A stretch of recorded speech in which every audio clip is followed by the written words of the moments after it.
Hypothyroidism কিন্তু আমাদের দেশে খুব পরিচিত একটা অসুখ। যদিও অনেক সময় ডায়াগনোসিস হয় না এবং অনেকে টেস্ট করেন না। এটা আমরা দেখে থাকি। তো হাইপোথাইরয়েড যদি থাকে তাহলে কিন্তু অ্যাবরশন হওয়ার চান্স অনেক বেশি থাকে। কোনো মায়ের যদি হাইপোথাইরয়েড থাকে এবং সেটা চিকিৎসা না হয়, তাহলে দেখা যাচ্ছে অ্যাবরশন হওয়ার চান্স বেশি থাকে।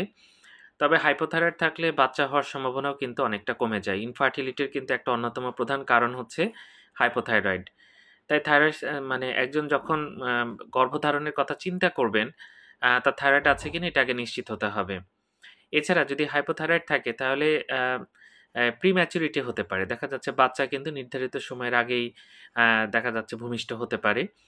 আবার ইনফার্টিলিটি হতে পারে অর্থাৎ বাচ্চাই আসছে না। আবার আসলেও কিন্তু অ্যাবরশন হওয়ার চান্স অনেক বেশি বেড়ে যাবে। সুতরাং হাইপোথাইরয়েড আছে কিনা এটা অবশ্যই জানা দরকার এবং এটা না জানলে কিন্তু নানা রকম সমস্যা হওয়ার চান্স কিন্তু থেকেই যাবে। ধন্যবাদ সবাইকে।